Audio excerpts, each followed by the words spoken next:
Assalamualaikum warahmatullahi wabarakatuh. Salam sejahtera bagi kita semua. Salam Om Swastiastu, Namo Buddhaya, dan salam kebajikan. Oke, baik Bapak Ibu. Saya mungkin memperkenalkan sedikit tentang diri saya. Tapi sebelum itu saya mengucapkan selamat dulu untuk Bapak Ibu semua di sini. Tadi saya lihat dari seluruh Indonesia kayaknya hadir ya.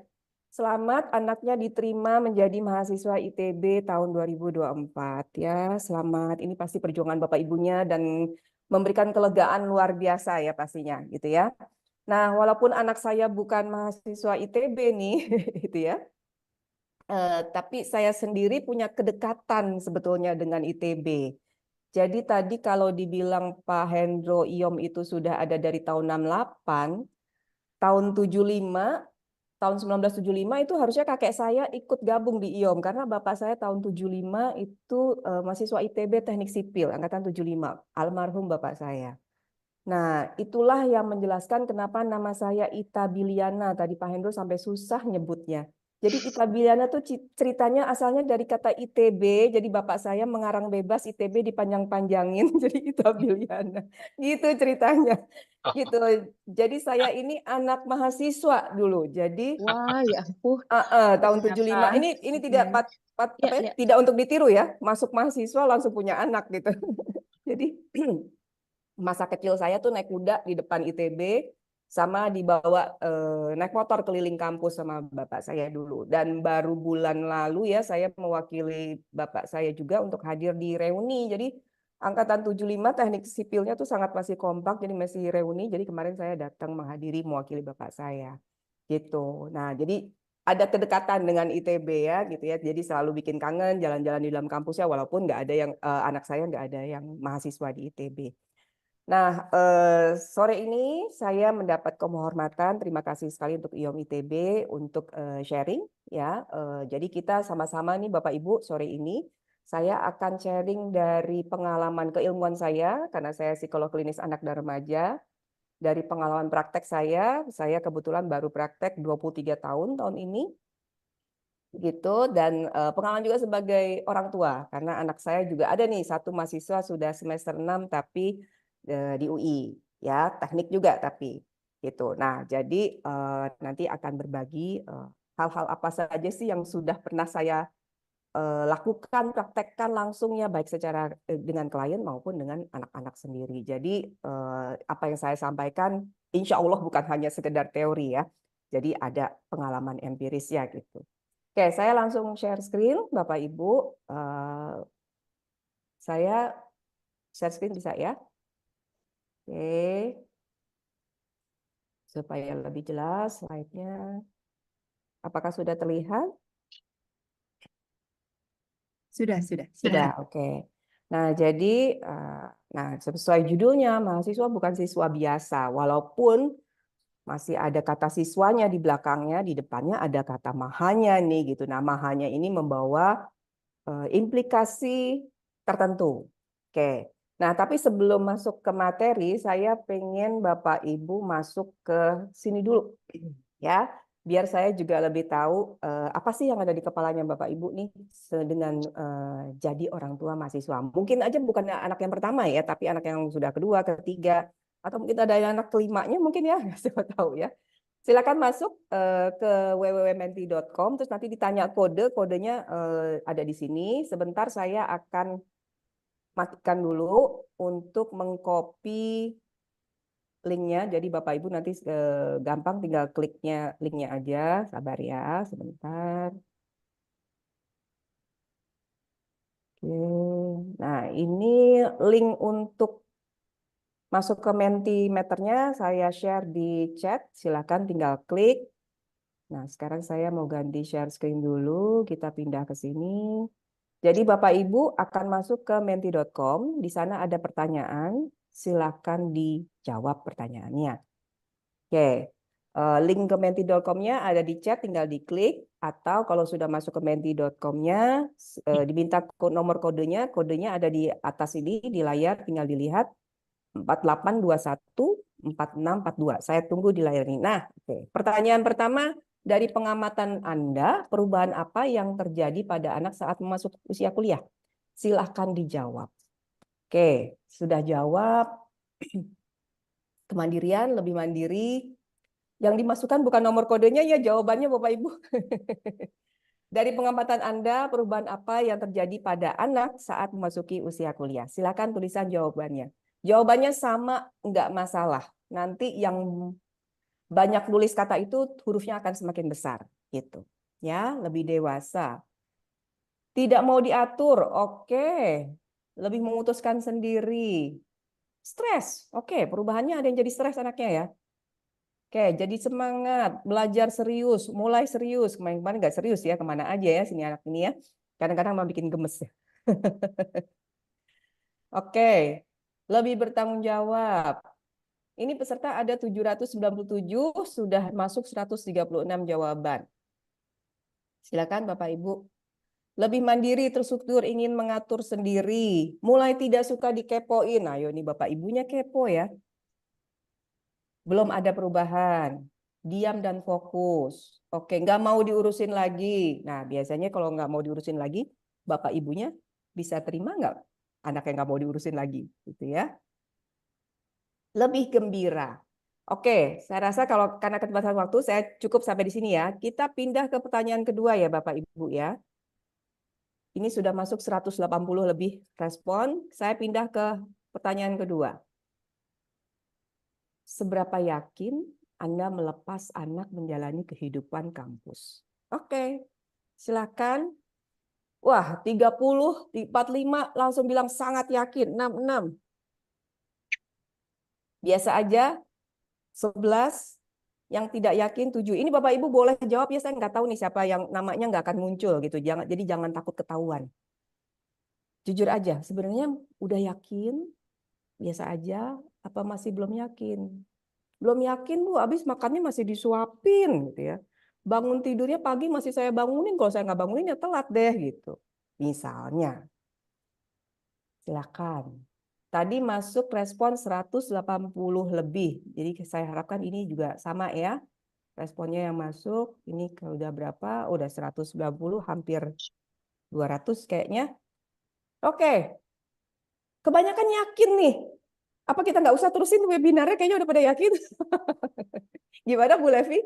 Banyak yang yakin nih 164 peserta, 165 tuh nambah terus. Merasa sudah yakin melepas anak menjalani kehidupan kampus. Berarti tepuk tangan dulu untuk semua ibu-ibu dan orang tua ya Mbak Vera ya. Ya, tepuk Bapak ya. tangan.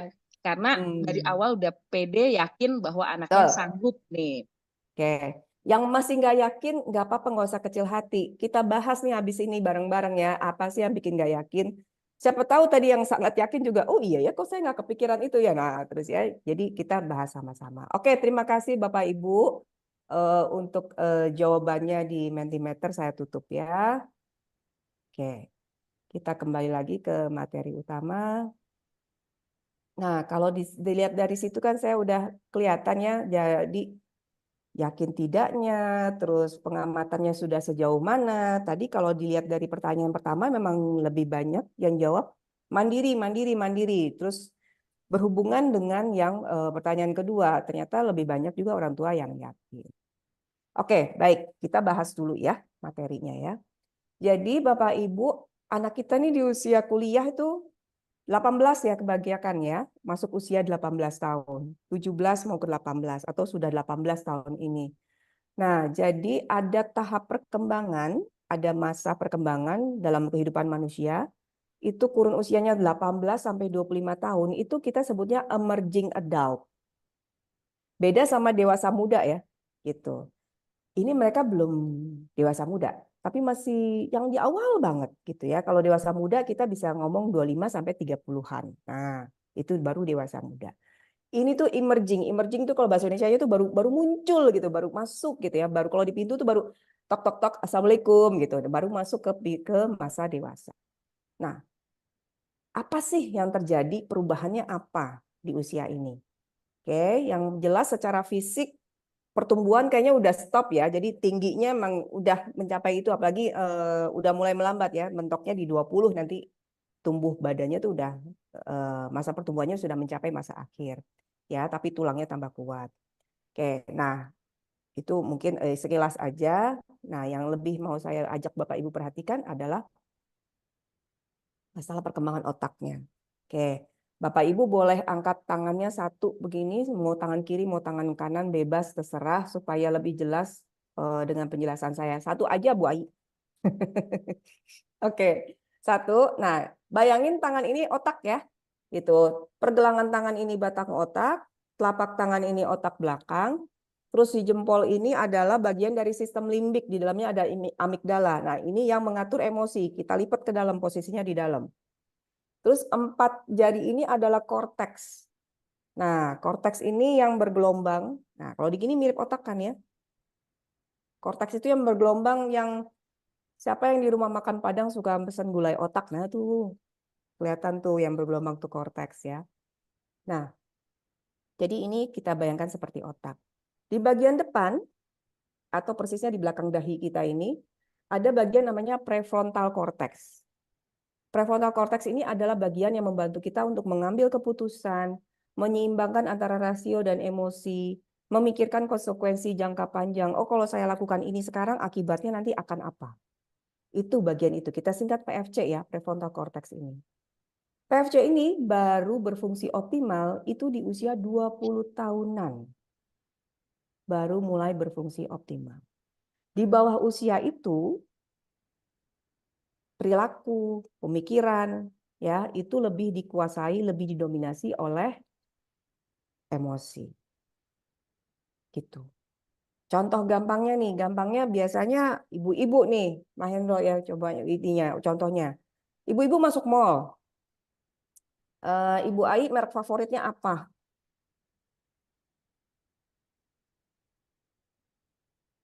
Apa? Saya? Ya, Aduh, nyebut brand boleh ya?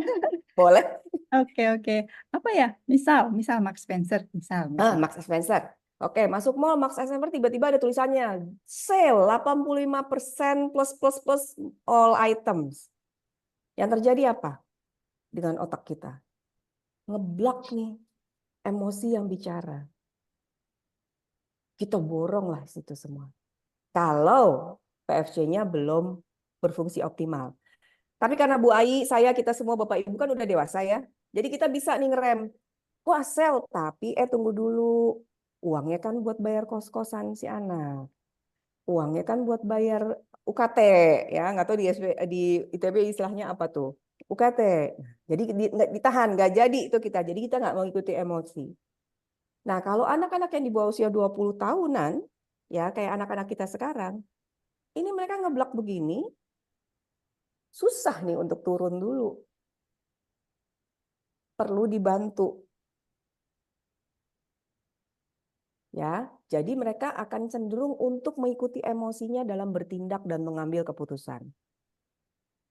Oke, penjelasan saya sampai di sini dulu. Saya mau jelasin ke Bapak Ibu bahwa kondisi mereka nih, otak mereka di usia sekarang adalah seperti itu. Nanti di belakang-belakang ini akan ada kaitannya dengan penjelasan saya nantinya. Jadi ini dasarnya ya, Bapak Ibu paham dulu tentang ini. Oke, saya lanjut dulu ya.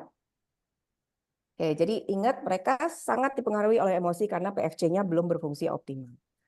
Oke, di usia ini juga terjalin pertemanan baru ya, terus yang udah lama juga tambah kuat gitu ya, teman-teman sama SMA-nya gitu ya, kayak anak saya juga sama teman-teman SMA-nya walaupun beda kampus, tetap mereka ada secara berkala ketemu gitu ya, terus mereka juga punya teman baru. Persis seperti tadi yang dikatakan oleh Pak Gembong bahwa kampus itu juga bukan hanya masalah belajar, tapi juga membina networking, membina hubungan. Kalau zaman saya dulu kuliah, nggak tahu ya zaman ibu-ibu dan bapak-bapak di sini ada prinsipnya tuh pesta buku cinta. Urutannya boleh dibalik-balik, mau cinta duluan, mau buku duluan, mau pesta duluan. Gitu ya. Pesta tuh artinya melambangkan sosialisasi, buku ya belajar, cinta ya cari pasangan hidup. Nah, di situ. Jadi ini nih dunia kuliah tuh prinsipnya 3 itu, pesta, buku, dan cinta. Nah, terus perubahan yang lain yang terjadi di usia ini, di emerging adult ini adalah sosialisasi berorientasi keluarga. Ya, anak-anak mulai, Bapak Ibu kalau perhatikan gitu ya, mulai mereka memperhatikan peran-perannya di dalam keluarga. Nah, ini ada kaitannya juga dengan mereka belajar peran dewasa. Gitu ya, di mana mereka bukan tugasnya hanya dulu mungkin usia SMP, SMA mereka udah yang penting kamu belajar gitu ya. Tapi begitu masuk kuliah, mereka sudah mulai kita beritahu seperti tadi contohnya Mbak Wanda di depan, sudah mulai tahu kondisi keuangan seperti apa, gitu ya. Jadi diharapkan juga bisa bantu di keluarga seperti apa. Mungkin ada juga yang sambil bekerja. Nah, jadi dia sudah mulai mengenali kondisi keluarga seperti apa, gitu. Dibandingkan usia-usia sebelumnya. Kalau usia sebelumnya kadang orang tua juga masih kecil, jauh dari nggak usah dikasih tahu dulu. Gitu ya. Sekarang begitu kuliah sudah lebih terbuka. Oke, nah ini lebih jauh lagi dengan apa yang terjadi di usia ini. Oke, mereka mulai eksplorasi identitas ya, termasuk dalam hal percintaan, gitu ya, pekerjaan. Nanti setelah lulus saya mau apa, gitu ya, mau lanjut S2 kah, atau mau bekerja kah, bekerjanya jadi apa. Nah itu mulai tuh, mereka eksplorasi di masa kuliah ini. Sehingga ini jadi membuka banyak kemungkinan, banyak pilihan. Ya, di satu sisi ini bagus buat anak-anak kita, mereka melihat banyak pilihan. Apalagi sekarang ada MSIB, ada magang, ada kampus merdeka, macam-macam gitu ya. Pilihannya banyak sekali gitu. Saya kalau ngelihat anak saya kok kayak saya ngiri, dulu saya kuliah nggak ada lebih ini gitu ya. Kuliah pulang main gitu dulu gitu. Kalau sekarang banyak sekali pilihan yang bisa dilakukan. Nah, tapi di satu sisi banyak pilihan, kadang juga membuat anak jadi bingung ya, nggak stabil gitu. Bingung, ini banyak perubahan, banyak pilihan, teman-temannya pilih ini, terus aku maunya kemana. Nah, balik lagi di sini anak diuji harus punya pendirian, harus punya kemampuan pengambilan keputusan. Ingat, pengambilan keputusannya juga belum optimal, mengingat kondisi otaknya seperti di awal tadi saya jelaskan. Terus ada perasaan di antara nih mereka juga, ya, dibilang dewasa juga belum, dibilang remaja juga udah enggak, gitu. Dibilang harus mandiri, tapi masih minta uang bulanan sama orang tua. Gitu. Nah, jadi mereka juga jadinya gamang karena masih ada perasaan di antara in between gitu ya. Nah, situasi ini membuat kadang anak jadi fokus sama dirinya sendiri. Orang tua yang di tempat praktek saya kadang ada yang komplain, "Ya Bu, dia kok kayaknya merhatiin dirinya sendiri aja gitu ya. Ngomongin soal kuliahnya, ini dia nggak peduli sama yang lain misalnya gitu." Ya itu wajar karena dia sedang sangat concern, sangat khawatir dengan masa depannya nih gitu ya. Sebentar lagi safety net-nya akan hilang orang tuanya. Tadi seperti Mbak Wanda bilang ke anaknya, you have 2 more years gitu kan. Habis itu udah kamu on your own gitu. Nah itu juga jadi pemikiran buat anak-anak kita. Sehingga dia jadi fokus sama dirinya sendiri, menata dirinya sendiri supaya siap nanti ketika jaringan pengamannya, safety net-nya tuh sudah tidak ada. Oke. Nah, implikasinya jadinya apa nih? Gitu. Anak-anak ini butuh apa? Gitu. Walaupun mereka sudah kelihatan dewasa, tapi tetap mereka masih dalam proses belajar dan proses kematangan ya. Jadi learning and maturing. Jadi belum dewasa sepenuhnya, sehingga mereka masih butuh proteksi dari kita, dari orang tua, masih butuh edukasi dan support, dan masih beresiko untuk melakukan tindakan-tindakan yang berbahaya, gitu ya, narkoba lah, kekerasan seksual lah, gitu ya. Anak saya kebetulan jadi ketua ikatan di kampusnya. Jadi dia banyak pengalaman dalam menangani risky behavior ini ya. Terutama kalau di UI kita kemarin kan lagi ada penggalangan tim pencegahan kekerasan seksual. Nah itu banyak banget cerita yang serem-serem gitu ya. Kenapa sih udah besar kok masih melakukan perilaku yang berbahaya? Penjelasannya ada di awal tadi, si otak tadi. Prefrontal cortex-nya belum matang. Jadi begitu ada yang kepancing emosinya, wah ngeblak, susah nih untuk turunnya. Jadi dia melakukan sesuai mengikuti emosinya. Nah, itulah kenapa mereka masih butuh proteksi. Proteksi dari siapa? Tentu dari kita orang tuanya sama ya lingkungan pendidikan, ya kampus. Nah, tapi proteksi bukan sembarang proteksi ya. Jadi saya boleh dong Bu, anak saya kekepin, saya ini aja deh, saya ngontrak rumah, saya juga ikut tinggal di Bandung misalnya gitu. Ya nggak gitu juga gitu. Ya, nanti kita bahas lebih lanjut. Nah, di masa ini anak butuh apa jadinya? Secara intelektual, secara pemikiran, apa yang dia butuhkan?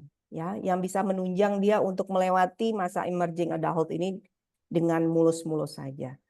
Satu, dia harus punya pengetahuan, keterampilan gitu ya. Kalau pengetahuan, keterampilan bisa masuk ITB kayaknya udah 3/4 terpenuhi lah gitu ya. Terus kemampuan berpikir kritis juga, penalarannya ini juga apa namanya sudah nggak bisa dipungkiri lagi kalau udah bisa masuk lolos ITB. Nah, tinggal kemampuan mengambil keputusannya selama ini terlatih atau tidak gitu ya. Oke.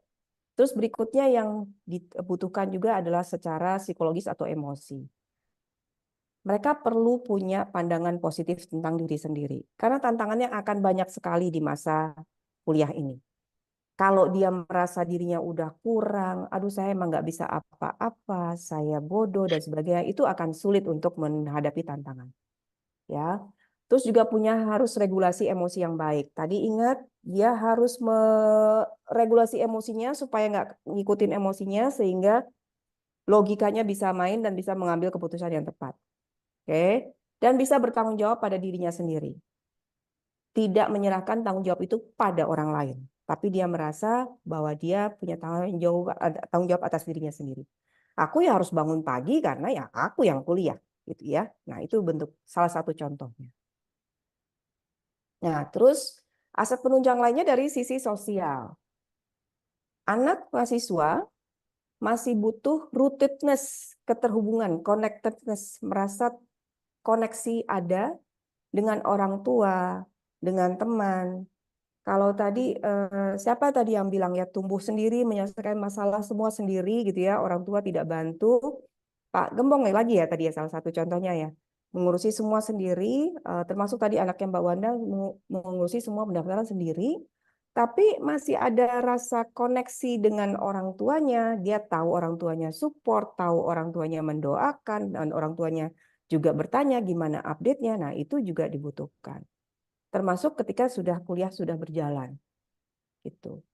Nah, dari sisi sosial juga anak butuh mampu beradaptasi dengan lingkungan yang multikultural. Ya, di webinar ini aja banyak sekali yang hadir dari seluruh Indonesia. Nanti kan anak-anaknya masing-masing nih ketemu di kampus, gitu ya, dengan budaya yang berbeda, dengan aksen logat yang mungkin beda-beda. Nah, itu bagaimana dia bisa beradaptasi dengan kebiasaan yang berbeda. Dan ada baiknya juga terlibat dalam organisasi, gitu ya. Jadi ada penunjangnya, gitu. Bisa ikut klub olahraga juga di lingkungan kampus nantinya. Oke. Nah, di sini saya mau cantumin dua pemikiran orang tua yang kadang-kadang bisa jadi jebakan gitu ya. Ada pemikiran seperti ini, kalau udah besar lah mereka nggak butuh kita, udah biar aja lah sendiri gitu. Nah, hati-hati. Dari penelitian juga bilang bahwa sebelum remaja orang tua tuh rata-rata 57 menit per hari buat anak ya. Begitu sudah remaja 20 menit. Kuliah mungkin berapa menit lagi, apalagi kalau misalnya kos nanti ya, beda kota dan sebagainya.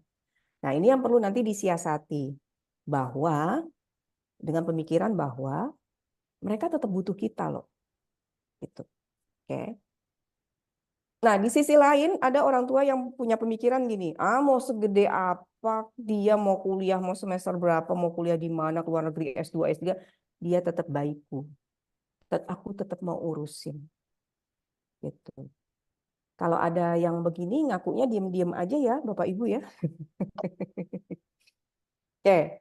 Nah, kalau untuk orang tua yang punya pemikiran seperti ini, yang masih khawatir, aduh nanti dia bisa nggak ya, makannya gimana, perlu nggak dipesenin catering gitu ya, nanti cateringnya nganterin ke kampus, biar dia terjamin makan siangnya gitu. Nah, ini perlu menyadari bahwa ada perubahan peran nih. Dulu, mungkin kita seperti air traffic controller tuh, Bapak Ibu suka lihat nggak kalau di airport, ada yang ngatur pesawat gini-gini gitu ya, lurus-lurus kanan-kanan, nggak tahu tuh artinya apa ya gitu ya. Nah, itu kita yang ngarahin. Tapi begitu sudah remaja, apalagi mahasiswa, berubah tuh. Kalau kita masih pakai cara yang lama, yang ada mereka apa sih gitu ya, nggak bisa begitu nggak gitu. Mereka akan nentang gitu. Jadi perubahan perannya adalah kita sebagai pembimbing atau coach. Melakukannya gimana nanti setelah ini ya.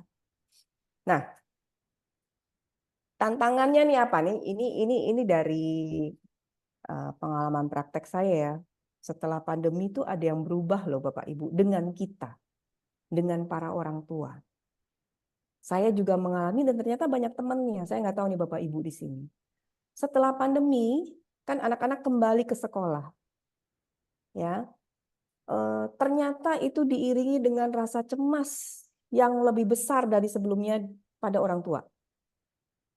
Buktinya apa? Ada WA grup orang tua ketika anaknya mahasiswa. Saya nggak tahu di ITB mungkin ada ya, tapi ya. Nah, terlepas itu positif, tapi kan zaman-zaman dulu juga belum nggak ada gitu ya.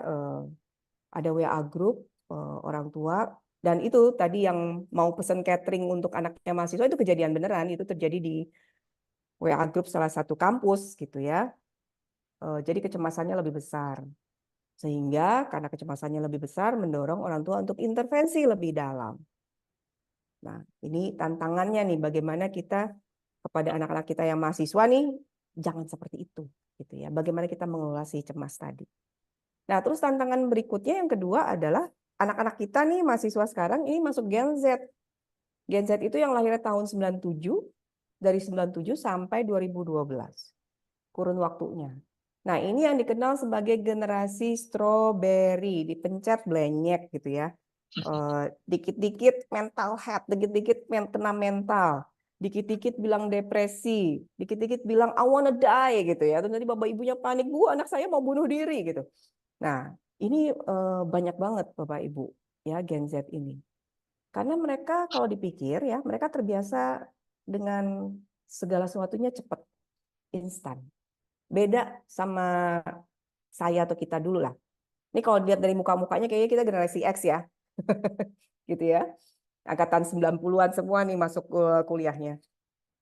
Nah, jadi termasuk terbiasa untuk instan, dapat cepat gitu ya.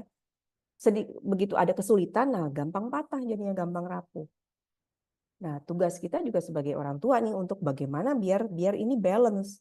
Oke, mereka hidup di dunia digital, tapi mereka tetap juga harus ada hal-hal yang ditempa melalui proses. Sehingga mereka bisa lebih tahan, lebih sabar gitu ya dalam menghadapi tantangan atau kesulitan. Gitu. Oke, ini karena biar waktu tanya jawabnya lebih panjang, saya agak ngebut sedikit ya Bapak Ibu. Jadi nanti biar diskusinya lebih banyak. Oke, jadi peran orang tua harus bagaimana? Berapa minggu yang lalu saya juga bicara di BINUS, di kampus BINUS di Alam Sutra, untuk orang tua dari mahasiswa juga. Nah, dari seminar itu saya jadinya dapat kesimpulan ini nih Bapak Ibu ya, peran orang tua sebenarnya cukup 2 aja. Gitu. Tahu ini gambar apa? Kelihatan nggak ini gambar apa? Ember. Ember. Ember. Oke, jadi ini juga saya terapkan ke anak saya dan secara amazingly berhasil. Gitu. Jadi peran orang tua itu jadi ember. Seringkali orang tua gini, Bu, anak saya tuh ngeluh aja isinya. Gitu. Apalagi zaman online kemarin gitu ya. Oh, nggak enak lah, gurunya nggak enak lah, ini sinyalnya jelek lah gitu. Aduh, kampusnya nggak enak gitu. Aduh, kos-kosannya nggak enak, nggak ada AC. Misalnya anaknya Mbak Wanda tadi ngeluh gitu ya. Nggak ada AC, nggak ada heater, aduh nggak enak banget, ngeluh aja. Biasanya kalau Bapak Ibu dengar anak ngomong begitu, apa yang pertama kali mau diucapkan? Mungkin Bu Ai atau Bu Levi atau Pak Hendro? Sabar. Apalagi? Diam. Diam. Beda gaya nih orangnya. Diam loh gitu ya. Ya, Apalagi? Apa biasanya? ya pengen mengatasi juga Oh, masalah pengen anak. mengatasi juga. Bapak pengen mengatasi. Pengen Biasanya turun, muncul ayo kayak sini. gitu tuh. Ayo sini sama Bapak ke kampus. Ya, gitu kan. Ayo sini. Ya, Ayo kita pasti pasang AC. nature-nya langsung seperti itu ya Mbak Vera ya. Oke. Nature-nya pasti langsung ingin mengatasi. Ya. Baru mikir, aduh nih anak harusnya diajarin nih gitu kan. Mikirnya belakangan gitu ya. Atau mungkin sering nggak? Atau pernah nggak ngucapin gini, kamu tuh harusnya bersyukur. Bisa masuk Sering. ITB. Bapak masih bisa bayarin kos, harusnya bersyukur. Nah, gitu. Atau Ya, dulu bapakmu ini Nah, dulu Bapak lebih susah dari kamu gitu ya. nah itu yang paling sering itu. Bapak dulu mesti nimba dia. Nah, sebenarnya itu ngeluh nggak sih? Balik lagi ke prinsip ini. Masih ingat ya, otak tadi. Anak ketemu kesulitan. Misalnya apa deh? Kos-kosannya panas. Dia emosi kan? Emosinya bicara. Aduh panas banget nih kamar kosnya. Nggak enak. Itu sebenarnya kalau kita ingat prinsip ini, itu dia lagi nggak ngeluh. Dia tahu kok dia harus bersyukur. Nggak usah diingetin lagi. Dia tahu kok gimana caranya biar nggak panas. Buka jendela kek, apa kek gitu ya. Cuma dia lagi emosi, dia butuh ngeluarin supaya prefrontal cortex-nya bisa bekerja. Jadi yang Bapak Ibu lakukan adalah ngapain? Jadi Yap. ember. Bener, jadi ember. Ember bisa nyaut nggak? Bisa jawab nggak? Bisa ngomong diem tuh embernya gitu, bisa balik ngomong diem gitu, nggak bisa kan? Ember hanya diem saja. Gitu. Jadi ini kemarin saya mikir ya, dari kemarin ini udah beberapa tahun saya mikir apa ya analoginya, apa yang gampang dimengerti. Ya ember tuh nampung.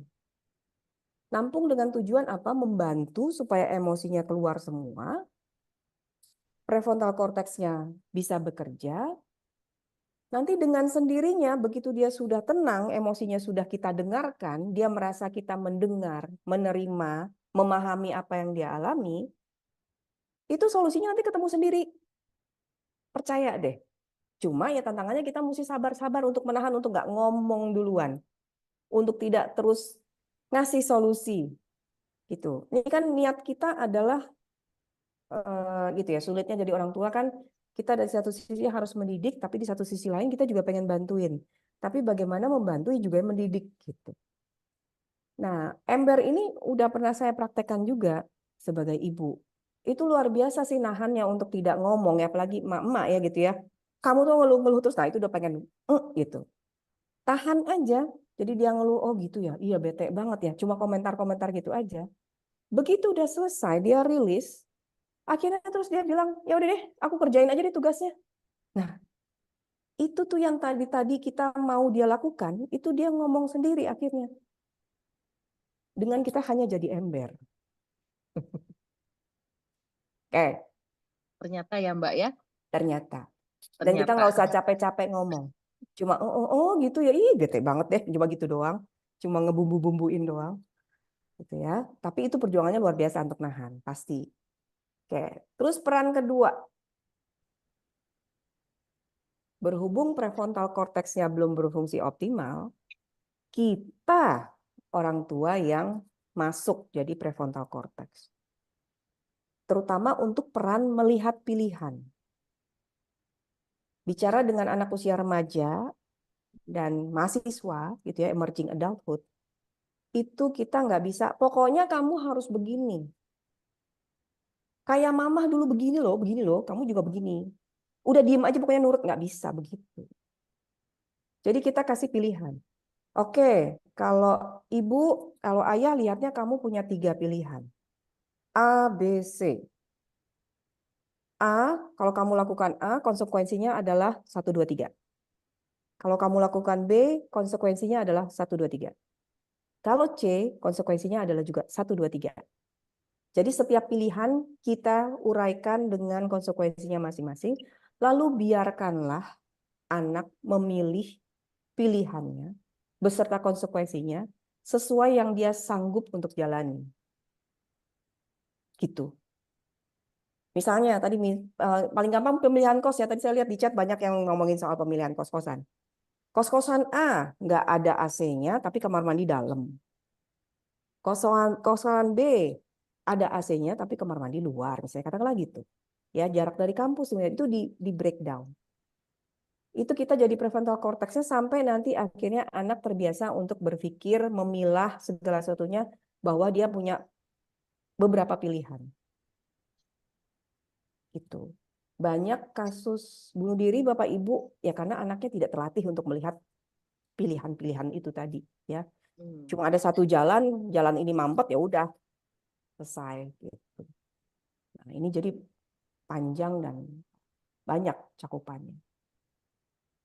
Oke, nah jadi apapun itu, ini saya baru tulis tadi ya, baru kepikiran, peran orang tua apapun itu tetap harus tidak boleh menumpulkan kemampuan atau keterampilan yang harusnya sedang berkembang di usia anak itu. Jadi Bapak Ibu ingat, kalau harusnya dia udah bisa ambil keputusan nih, berarti dia yang harus berlatih. Jangan saya yang ambil keputusan. Nanti sampai 40 tahun umurnya masih tergantung terus sama kita. Repot ya, kan usia 40 kita berarti udah usia berapa tuh? Kan kita ya udah mau jalan-jalan ya, Bu Ai, Bu Levi ya. Menikmati masa tua. Oke.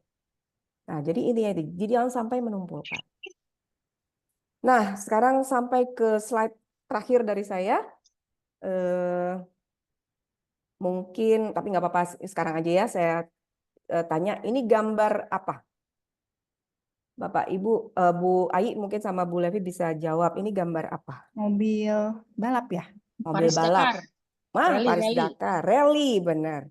Jadi cross country rally, pernah tahu nggak? Jadi rally mobil, tapi yang lintasannya nggak mulus, lewat alam, jalannya berliku.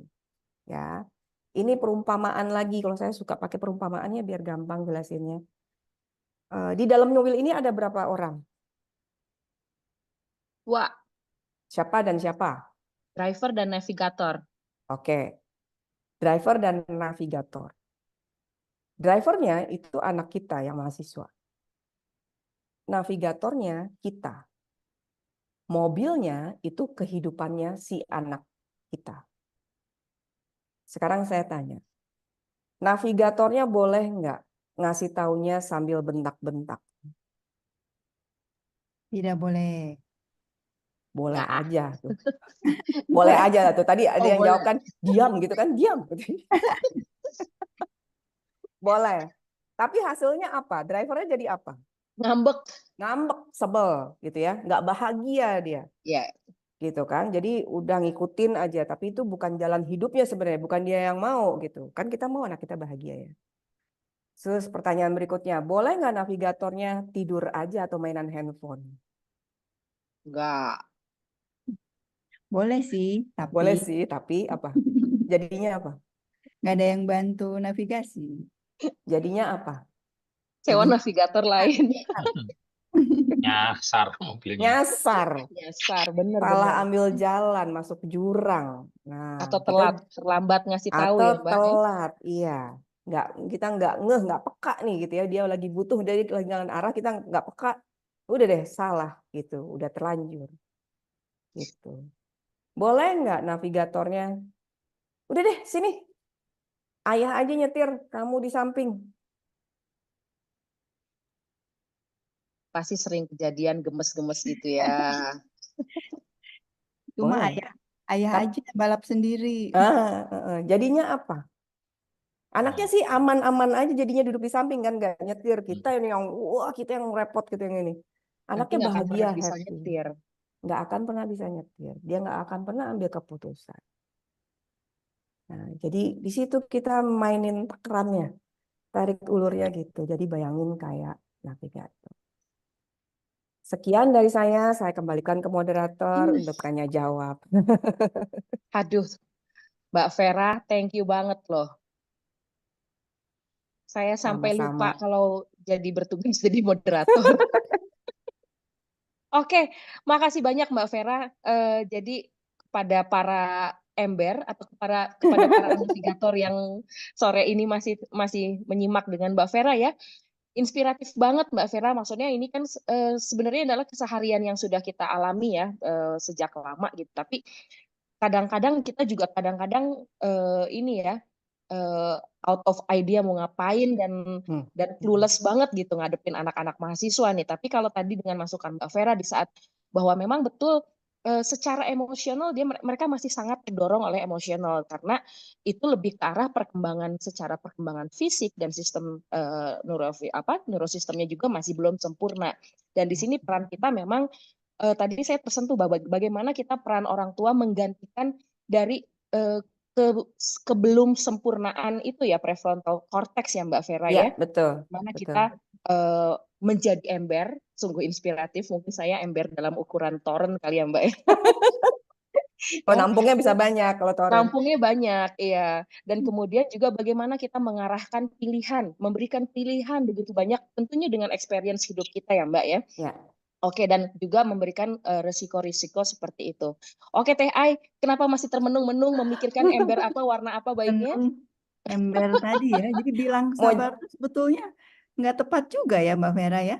Kalau sabar kan udah iya, menasihati ya sebetulnya ya. iya, betul. Saya dengerin aja gitu ya. Mm-mm. Iyain aja. Jadi ember motif apa nih? Bunga apa-apa. Toran katanya toran ya. Toran kata Bu Levi jadi toran. Toren. Oke, baiklah. Kita buka sesi tanya jawab di Mbak Vera ya. Siap ya Oke, Mbak ya? boleh, boleh. Oke. Nanti gimana nih Teh Ai? Apakah kita para navigator kita ini akan mengirim di kolom chat atau bisa langsung bertanya langsung nih Teh Ai? Kelihatannya raise hand dulu ya. Ini udah ada Oke. Pak Udah penanya. ada ya. Kita beri Silakan. kesempatan 2 dulu ya. Silakan Teh Ai dipandu. Boleh tadi yang raise hand siapa Pak Januar ya? Silakan Pak Januar dan Ibu Yanti. Kita beri kesempatan 2 dulu ya. Mangga silakan. Ya, selamat sore. Assalamualaikum semua Bapak-Bapak, Ibu-Ibu. Waalaikumsalam Mas. Kakak. Ya. Selamat sore Mbak Vera.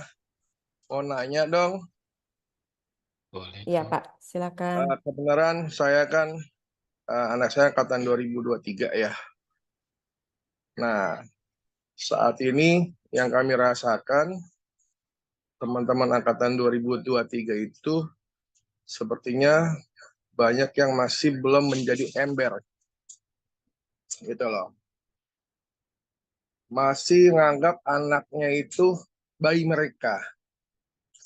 Nah, bagaimana caranya Mbak Vera, kita sebagai teman, sebagai orang tua, bisa memberikan masukan ke teman-teman kita itu. Itu aja sih Mbak Vera. Terima kasih. Oke, boleh langsung dijawab kali ya Teh Ai? Atau Langsung dijawab pertanyaannya? aja ya. Oke. Silakan Mbak Vera. Ya, memori terbatas soalnya kalau ditumpuk. Oke. Maksudnya Pak Januar tadi ke teman-teman sesama orang tua ya? Ke teman-teman sesama orang Betul. tua mahasiswa Betul begitu Mbak 2023 Vera. ya. Iya. Undang saya aja, Pak. Oke. Nggak sih bercanda. Tapi kalau beneran juga boleh. Nah, jadi apa namanya? Justru kalau ke temen sih lebih gampang kali ya, mungkin menurut saya Pak Januar ya. Kasih masukan aja, tapi bentuknya mungkin kalau sesama orang tua kan kadang suka ada pride ya, ada merasa bahwa saya sudah melakukan yang benar, yang terbaik menurut saya untuk anak saya gitu kan. Bentuknya pertanyaan aja. Misalnya, nanti kalau anak kamu begini, kamu mau gimana gitu. Jadi ada satu, memang makanya tadi saya bilang ya, setelah pandemi itu orang tua lucu-lucu memang Pak gitu. Ada satu kampus di mana anaknya sudah magang, sudah mau magang. Magang tuh berarti semester 6, semester 7 ya, di atas semester 6 Iya, lah ya. betul. Di atas semester 5 lah magang. Itu ada negosiasi kan untuk waktunya dan untuk ada perusahaan juga yang memberikan gaji dan sebagainya gitu ya. Untuk waktu bekerja gimana, itu ada negosiasi dengan HRD perusahaan tempat anak ini magang. Tahu nggak yang negosiasi siapa? Orang tuanya. Ibunya. Iya, Pak, jangan gitu dong, Pak. Anak saya kan gini-gini. Jadi ke perusahaan itu. Udah perusahaannya terus langsung blacklist di kampus, nggak ngasih anak-anak dari kampus itu untuk magang lagi karena orang tuanya terlalu intervensi. Nah, tadi kan Pak Jurnal tanya bagaimana caranya. Kalau menurut saya sih langsung aja gitu. Langsung aja bilang. Apalagi nih kalau ini ada alasannya nih Pak Januar. Kemarin saya habis ikut webinar loh ngomongin soal ini. Ternyata anak mahasiswa itu tuh masuk emerging adult, dia harus dilatih ininya gitu. Gitu Pak. Ya. Soalnya apa yang dibahas oleh Mbak Vera itu semuanya persis yang dilakukan oleh orang tua 2023. Oh, semua Pak, banyak. Semua. Waduh. Ini yang ada WA grupnya tadi ya? Atau sebagian kecil. Ini tadi yang ada WA grupnya ya Pak? Ya, WA grup ada. Sampai masalah catering pun Nah, ada. oh beneran tuh kan? Nggak bohong Bener. saya. Itu yang saya dapetin infonya. Ya saya rasakan dari Oh, teman-teman orang tua 2023. Sampai masalah eh, kegiatan pun orang tua mau ikut campur. Kegiatan di kampus. oke. Nah, Pengalaman saya ada satu kampus juga nih Pak, saya kampus dan sekolahan, akhirnya itu bisa diatasi dengan kebijakan dari kampus atau sekolahnya. Jadi sekolahnya yang membuat aturan atau kampusnya yang membuat aturan bahwa orang tua dilarang orang tua ini dibatasi apa dan sebagainya gitu. Itu sih gitu. ya Mungkin memang salah mungkin satu bisa. salah satu cara seperti itu ya. Jadi ada pembatasan dari sekolah atau kampusnya ya Mbak ya. Gitu. Mm-mm, mm-mm. Karena yang saya rasakan ya sudah masuk ke ranah akademik orang tua itu. Oh, Bahayanya itu yang saya rasakan. kasihan Ya, anaknya ya. saya pengennya tuh berusaha untuk ya kalau ada temannya orang tua yang 2023 campur di situ saya coba diskusi sama dia ya, tapi kalau dia tidak mau mengerti ya sudah gitu loh. Kita Hmm, mundur lagi oke. gitu loh. Kalau misalnya memang jumlahnya ada beberapa, mungkin didekati secara personal aja Pak. Mungkin kan ada di balik itu ya, di balik kekhawatiran mereka kenapa mereka sampai intervensi itu kan pasti ada alasan-alasan tertentu juga gitu ya. Kalau di kampus yang kemarin saya datangi itu kan kebetulan itu adalah orang tua yang anak-anaknya tidak aktif kuliah. Nah ini juga setelah pandemi ya, saya banyak banget dapat kasus di mana anak ini setahu orang tuanya setahu orang tuanya kuliah, ternyata tidak kuliah. Ada yang sampai 2 tahun dan they keep paying, tetap bayar. Gitu. Nah, itu jadi kalau ada kejadian seperti itu, jadi mungkin ada masalah antara hubungan anak dengan orang tuanya sehingga yang membuat orang tua jadi intervensi.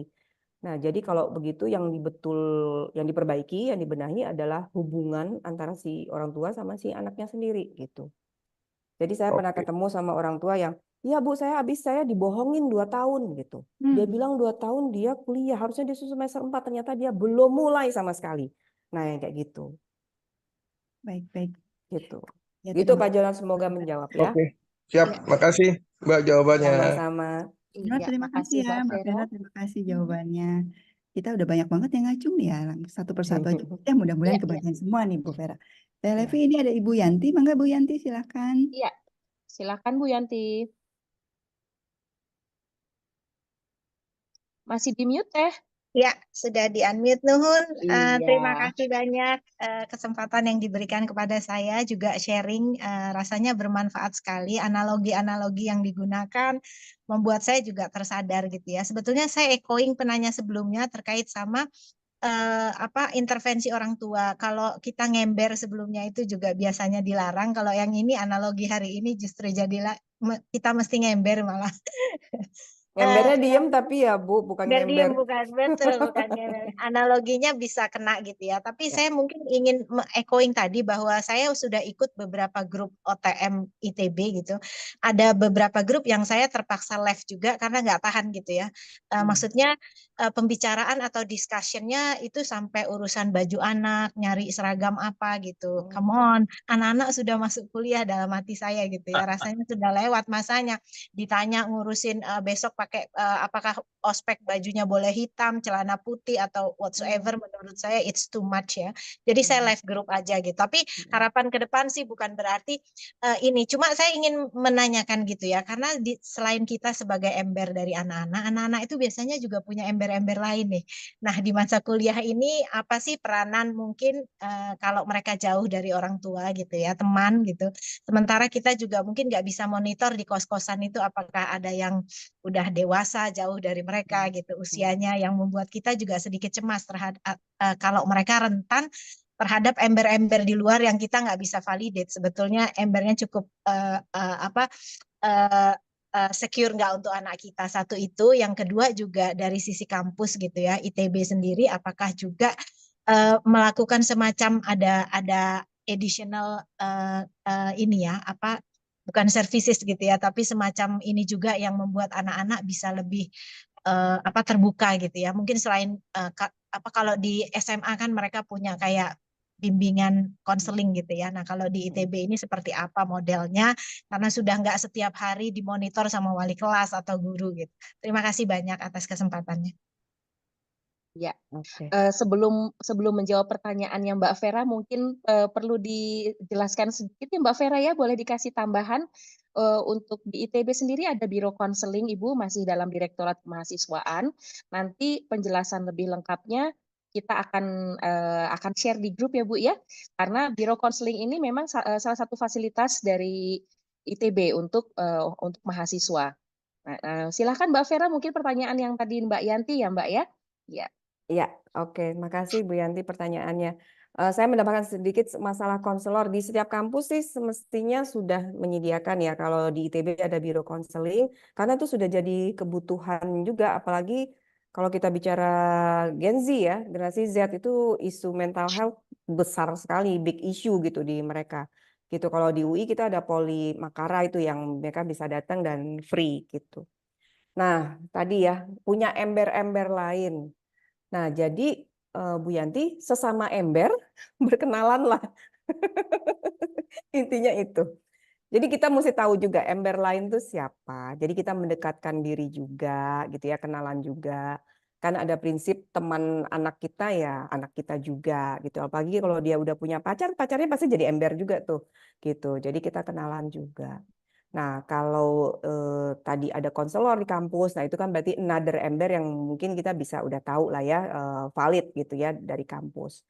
Yang mesti hati-hati adalah kalau secara online, yang anak sendiri nggak tahu itu siapa, sebetulnya nggak pernah bertatapan muka gitu. Tapi sepanjang si anak merasa dia ada ember yang bisa dia andalkan, gitu ya, terutama orang tuanya, dia nggak akan kemana-mana sih, gitu. Nggak enak ya nyebutnya ember-ember mulu ya, tapi emang begitu sih perumpamaannya. Atau ada nggak perumpamaannya lebih bagus daripada ember? Tapi nggak apa-apa kok Mbak Vera. Mbak Mm-mm. Vera hari ini berhasil memberikan konotasi positif terhadap Pada ember. ember. Betul ya Bu Yanti ya? Ya, oke. Iya. Begitu Bu Yanti, Oke. semoga menjawab ya. Baik, terima kasih Ya, Mbak terima Vera, Bu kasih. Yanti. Kita Berikutnya ya lanjut, TI. lanjut ya, Siapa nih TI? Ibu Rita ini. Bu Ya, Rita. Ibu Rita Rahmawati, orang tua mahasiswa dari FTI. Silakan Mbak. Apakah Bu Rita monitor? Ya, Ibu mohon maaf, ini saya kebetulan sedang menunggu saudara yang sedang sakit dan kebetulan pengen ikut sekali webinar ini, Ibu, karena sangat bermanfaat saya rasa. Jadi saya izin untuk off cam ya, Ibu ya. Mohon izin. Ibu senang sekali hari ini bisa mendengarkan dari pakar psikologis untuk hari ini. Ibu, saya senang sekali. Nah, ini saya ada beberapa pertanyaan khususnya dari kami para orang tua di FTI ya, Bu ya.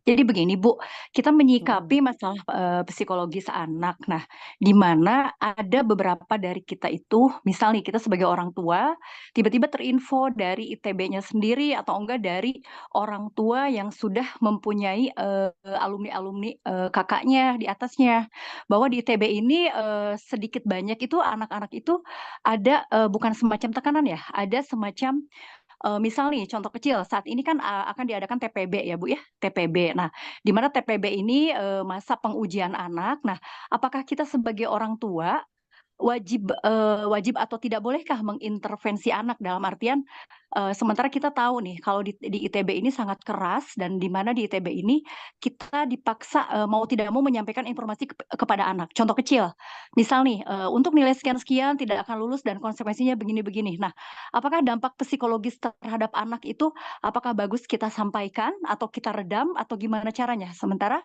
kita sebagai orang tua pengen anaknya itu maksimal, Ibu. Barangkali cuma itu saja Ibu pertanyaan mengenai dampak psikologis kepada anak jika kita memberitahukan konsekuensi-konsekuensi yang cukup keras di ITB ini Ibu. Sekian dan terima kasih atas kesempatannya. Assalamualaikum warahmatullahi wabarakatuh. Waalaikumsalam warahmatullahi wabarakatuh. Waalaikumsalam. PTB itu apa ya? PTB itu persiapan tahun pertama bersama di ITB, Mbak. Itu apa Nah, bentuknya? jadi sebenarnya 1 tahun pertama bersama ini jadinya adalah upaya dari ITB untuk menyamakan standarisasi tentang pencapaian mahasiswa. Jadinya Hmm. berasal dari berbagai macam sekolah dan daerah itu dibina, bukan dibina ya, maksudnya diratakan untuk standarnya gitu, Mbak. Jadi pelajaran mata-mata kuliah dasar, Oh, oke. ya. Seperti matrikulasi ya? Eh, Saya tambahkan sedikit Mbak ya, Ya, TPP ya. silakan Mas Hendro. Mm. Jadi TPP itu kan tahap persiapan bersama itu, di samping seperti matrikulasi itu juga semakin mahasiswa ini masih bersaing, masih berkompetisi untuk masuk ke jurusan yang Jurusan. diinginkan. Oke, ya Jadi paham. Oke, seringkali ya. juga mahasiswa itu pengennya fakultas, kan maksudnya fakultas ya. Sekarang ini tidak di jurusan, nanti TPP ini menentukan dia akan di jurusan Masuk ke mana. fakultas Nah, mana? Oke, beberapa oke, mahasiswa itu kadang dia nggak lolos oke. ke jurusan yang diinginkan. Jadi ada yang pengen pindah dan sebagainya. Oke, ya. Ya, saya baru ingat kalau 1 tahun pertama di ITB itu belum ada penjurusan gitu ya, belum ada, jadi sama semua. Tadi kan kalau yang disampaikan Bu Rita ada tekanan-tekanan berupa anaknya tahu ya, berarti harus ada target tertentu yang mesti dicapai gitu kan ya? Gitu? Jadi Betul. Ya. kalau yang saya tangkap kan sebetulnya aturan dari ITB itu sudah disampaikan gitu ya, sudah ada kejelasan terkait TPB ini, gitu, nilai harus berapa dan lain sebagainya. Ke Nah, mahasiswanya sudah disampaikan. Iya, mungkin itu Bu Rita itu bertanya apakah sebagai orang tua boleh juga gitu untuk mengingatkan atau menyampaikan kembali gitu, itu apakah menjadi tekanan untuk anak-anaknya atau seperti apa? Lihat anaknya bagaimana gitu ya. Kalau anaknya kelihatannya santai ya berarti dia butuh boost lebih besar dari orang tua. Kita ingetin, kamu tahu kan kalau ada targetnya sekian harus lulus misalnya gitu. Tapi kalau anaknya kayaknya udah cukup stressful ya udah kita ini aja beri support aja dengan menunjukkan bahwa kita tahu apa yang sedang dia lalui gitu. Kita bisa kok tanya, kalau kita nggak tahu ya kita mesti ngapain nih ya, daripada kita ngomong terus nambahin beban buat anak gitu ya, tanya aja langsung ke anaknya, kamu butuh apa dari ibu? Bapak mesti apa? Bapak bisa bantu apa? Apa yang bisa meringankan? Bantu apa? Gitu. Ditanya ke anaknya apa yang dia butuhkan, kita provide. Daripada kita mengucapkan sesuatu atau melakukan sesuatu yang sebenarnya dia nggak butuh. Gitu. Dengan jadi ember itu pun, itu sudah luar biasa sebetulnya support buat anak. Karena anak itu butuh didengarkan, diterima ya emosinya. Sehingga dia bisa rilis. Karena kalau kamu nggak boleh gitu dong, kamu nggak boleh marah begitu. Nah itu kan kita nentang tuh, nggak terima tuh emosinya. Emosinya terus aja begini, jadi nganga terus gitu ya, nggak turun-turun. Jadi dengan jadi ember pun boleh, sudah memberikan dukungan. Tadi kan pertanyaannya boleh nggak disampaikan info-info yang kita dapat sebagai orang tua? Boleh-boleh aja. Gitu, dengan catatannya lihat anaknya seperti apa. Kalau anaknya sepertinya sudah tahu, apalagi kan kalau informasi ini seperti harusnya kan sudah disampaikan ke anak duluan, mahasiswanya ya, langsung. Iya, duluan mahasiswanya tahu. sudah tahu gitu ya. Jadi kita tinggal support aja, misalnya Bu Rita bisa tanya atau orang tua yang lain bisa tanya pengumuman penjurusan kapan gitu. Misalnya tanya gitu ya, oh tanya jadi oke semakin deket ya, oke, mama bisa bantu apa? Gitu. Kalau doa udah nggak usah ditanya, dia udah pasti bantu. Bisa bantu apa? Kamu perlu apa? Gitu. Oh, aku perlu cemilan tiap hari gitu, atau perlu GoPay-nya selalu di top up mah tiap hari, nah itu bisa gitu ya. Jadi tanya langsung ke anaknya dia butuh apa. Dengan kayak gitu kan juga anak merasa kita mau bantu, kita mau ngerti apa yang dia alami gitu. Gitu, mudah-mudahan menjawab ya Bu Rita ya. Ya Bu Vera, terima kasih. Kelihatannya sudah terjawab ya. Kita lanjut. Televi ini sebetulnya di chat juga ada yang bertanya, atau kita tahu itu dulu ya, Pak Aswan dulu ya. Boleh Pak Aswan, silakan Dari Pak tadi Aswan. kayaknya pegel resen ya Pak Aswan ya. Silakan Pak Aswan. Pak Aswan masih monitor, silakan. Masih. Enggak, silakan. Baik, terima kasih Mbak Ai, Mbak Levi, dan juga Mbak Vera, juga tadi Mbak Wanda ya. penjelasannya gitu sangat baik. Yang saya tanya, yang ingin tahu saya success story gitu ya terutama Mbak Vera. Kan kalau tadi yang saya tangkap ya itu kan teoritis ya, walaupun saya setuju lah kebanyakan bukan in general saya setuju dengan semua penjelasannya. Tapi success story mungkin kita perlu tahu. Salah satunya mungkin yang tadi ada pertanyaan di chat itu kan tentang ospek gitu. Makanya saya tanya putranya Mbak Levi tadi yang bilang aman-aman itu jurusan apa, ternyata FSRD. Nah, tadi kan ada yang komen apa kalau yang kebumian, yang FTTM, yang itu mungkin itunya ceritanya beda gitu. Nah, tapi saya ingin bertanya dari sudut pandang yang lain. Jadi seandainya anak ini punya ember yang lain, misalnya kawannya gitu ya, kawannya, nah terus kita juga ingin tetap, kan kita juga punya pengalaman, kita juga punya pengertian, bagaimana baiknya gitu, apa kita ya udah lepas aja ke kawannya gitu, atau kita tetap intruder, sebagai intruder kasih masukan, ya terserah anaknya mau dengar mau enggak gitu. Jadi mungkin Mbak Wanda banyak experience, banyak pengalaman, mana itu yang lebih baik gitu ya. Mungkin itu, terima kasih Mbak Vera, Mbak Ai, dan Mbak Levi. Oke, makasih Pak Aswan ya. Mungkin Mbak Vera bisa menjawab duluan nih sebelum nanti kita sharing soal success story ya Pak Aswan ya. Mengenai ini masih juga seputar kisah ember-ember yang lain. Aduh istilahnya. Tapi oke, silakan Mbak Vera. Oke, kalau dia udah punya ember lain, apakah kita harus mundur jadi ember? Enggak, Pak. Kita tetap harus berusaha jadi ember yang utama. Tapi ember utama dalam arti nggak harus semuanya ditumpahin ke ember kita ya. Gitu. Nantinya sebenarnya kan ini sudah terjalin dari anak kecil sebetulnya ya. Anak tuh bisa mengkotak-kotakkan mana yang dia akan tumpahkan ke ember bapaknya, mana yang akan dia tumpahkan ke ember ibunya, mana yang ke ember teman-temannya, dia bisa mengkotak-kotakkan. Gitu. Nah, jadi dia akan punya ember-ember lain, tapi tetap kita harus tetap berusaha untuk jadi ember utama untuk isu-isu utama, untuk isu-isu yang krusial dalam hidupnya. Ketika dia butuh diskusi, ada konflik, nah itu dia datangnya ke kita, gitu ya. Konflik dengan temannya, konflik dengan dosen itu datangnya ke kita. Ya, walaupun mungkin solusinya nggak kita bisa kasih, tapi paling nggak at least kita bisa menampung emosinya dulu untuk meredakan, terus ya sama-sama kita bisa breakthrough tadi. Jadi berhentinya nggak hanya di ember aja ya Pak, tadi kan ada terusannya. Setelah jadi ember, ketampung semua, kan PFC-nya udah nutup nih, ya, udah ready untuk diajak berpikir. Nah, kita bantu tuh untuk lihat pilihan-pilihannya. Termasuk ketika misalnya anak punya 3 pilihan.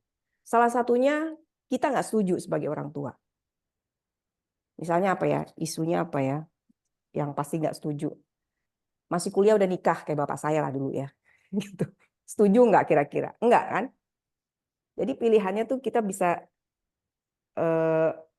bisa aja bilang, pokoknya nggak setuju, kamu harus lanjut kuliah dulu belum nikah, gitu kan? Tapi lebih baik kita breakthrough tuh menjadikan pilihan-pilihan. Misalnya pilihan pertama, kalau kamu tetap nikah ya, sorry kasarnya nih ya, kamu dicoret deh dari kartu keluarga, gitu misalnya katakanlah. Jadi kita sebagai orang tua juga boleh menunjukkan keberatan kepada salah satu pilihan, gitu. Di situ makanya Pak, kita tetap harus jadi ember karena kita ember yang memang benar-benar peduli dan sayang sama anak kita. Ember-ember yang lain belum tentu ambil peran lebih jauh sampai prefrontal cortex. Tadi kan ada 2 ya, ember terus jadi prefrontal cortex. Yang lain cuma mungkin nampung-nampung aja. Gitu, terus membiarkan anaknya memilih sendiri tanpa arahan. Gitu. Menjawab nggak Pak Aswan? Terus saya masih membaca wajahnya penuh kebingungan. Nggak bingung, saya cuma mikir aja, kayaknya emang itu solusi yang terbaik at least sampai sekarang. Terima kasih Mbak Vera, Mbak Ai, dan Pak Levi. Ya, ini menjawab juga mungkin ya menambahkan dari pertanyaan Pak Aswan dan juga beberapa teman lain di chat room. Sedikit ini saya sharing soal masalah ember nih Mbak. Jadi sebagai contoh, karena memang betul kata Mbak Vera bahwa memang itu tergantung anaknya juga ya. Seperti anak saya yang pertama, dia ember-embernya ternyata yang utama bukan saya, tapi justru ke kakak saya dan ke saudara sepupunya. Tapi karena kami asosiasi para ember ini hubungan baik dan berkomunikasi, jadinya semua apapun yang ke ember manapun kita tetap bisa terkomunikasikan dan bisa masalah-masalah bisa teratasi gitu seperti itu ya. Alhamdulillah saya dalam jaringan support system yang baik di keluarga. Nah, kemudian menjawab tadi permasalahan soal ospek, ini mungkin bisa ditambahkan dari orang tua mahasiswa yang tahun sebelumnya ya, yang 2022 dan 2023 dan 2021. Saat ini ITB masih tetap menerapkan ospek, tapi bentuk kegiatan yang sangat jauh berbeda dibanding zaman kita waktu berkuliah dulu. Zaman kita kuliah dulu di mana fisik untuk dari porsi dari kegiatan yang terutama yang sifatnya stressful gitu ya atau dengan fisik yang juga berat, saat ini tidak seperti itu lagi, tapi lebih banyak kegiatan-kegiatan yang sifatnya kolaborasi, terus juga mengutamakan kreativitas dan juga pengabdian masyarakat. Jadi mungkin kalau misalnya bapak-bapak, ibu-ibu masih khawatir mengenai soal kekerasan fisik yang terjadi saat ospek, alhamdulillah tahun ini, tahun-tahun belakangan ini juga orientasinya tidak seperti itu. Justru anak-anak didorong untuk berpikir kreatif bagaimana melakukan sesuatu yang berguna dan implikasinya langsung kepada masyarakat. Untuk jelasnya nanti bisa follow salah satunya, saya waktu itu pernah sharing atau belum ya di grup. Jadi ada aksi angkatan kalau misalnya yang di TPB 2023 itu setiap fakultas punya kegiatan TPB, setiap fakultas itu memberikan satu kegiatan yang memang ada hasilnya dan juga ada manfaatnya dan itu rasanya bagus sekali ya sebagai bentuk ospek masa sekarang. Oke, TAI mungkin bisa ke pertanyaan berikutnya. Terima kasih Mbak Vera untuk tadi jawabannya. Terima kasih Mbak Levi. Bu Vera, ini di chat room nih saya rangkum saja barangkali ya ada beberapa yang menanyakan kalau anaknya introvert kan sebetulnya barangkali embernya sendiri atau bagaimana gitu ya tuh.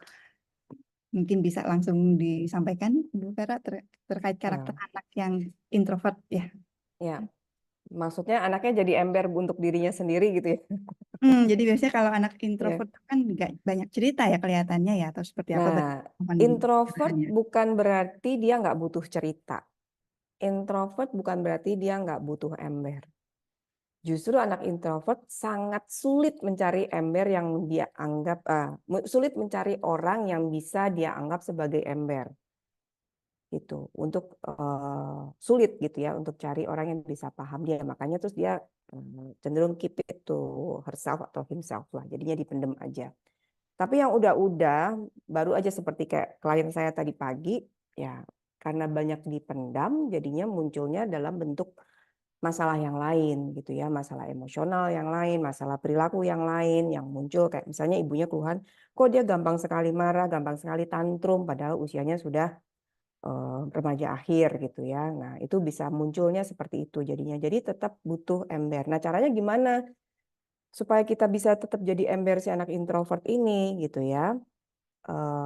Kalau misalnya nggak perlu kos, masih satu kota, mungkin lebih mudah ya. Jadi ada waktu rutin yang dimana kita luangkan untuk menghampiri, untuk deketin, untuk ngajak ngobrol, usahakan tidak bertanya gitu ya. Tapi kita mulai duluan dengan cerita, kita duluan yang cerita. Tadi pagi mama habis ini loh, ketemu orang begini. Nyebelin bang, kamu hari ini ketemu orang nyebelin nggak? Nah baru nanyanya di belakangan. Gitu. Belum kebuka Bu, belum mau ngomong, ya udah besok ulang lagi. Dan disertai dengan kontak fisik. Nah, seringkali nih saya ketemu sama orang tua yang anak-anaknya udah besar-besar gitu ya. Apalagi model kayak anak saya tuh tingginya udah jauh lebih tinggi, jadi susah tuh dijangkau ya, mau cium keningnya aja saya mesti jinjit gitu. Susah. Nah, itu kadang kita merasa, oh kontak fisik udah mulai berkurang, padahal mereka masih butuh. Gitu. Mereka masih butuh. Jadi usahakan ketika misalnya menghampiri, mendekati, usap kepalanya, tepuk pundaknya, belai-belai punggungnya.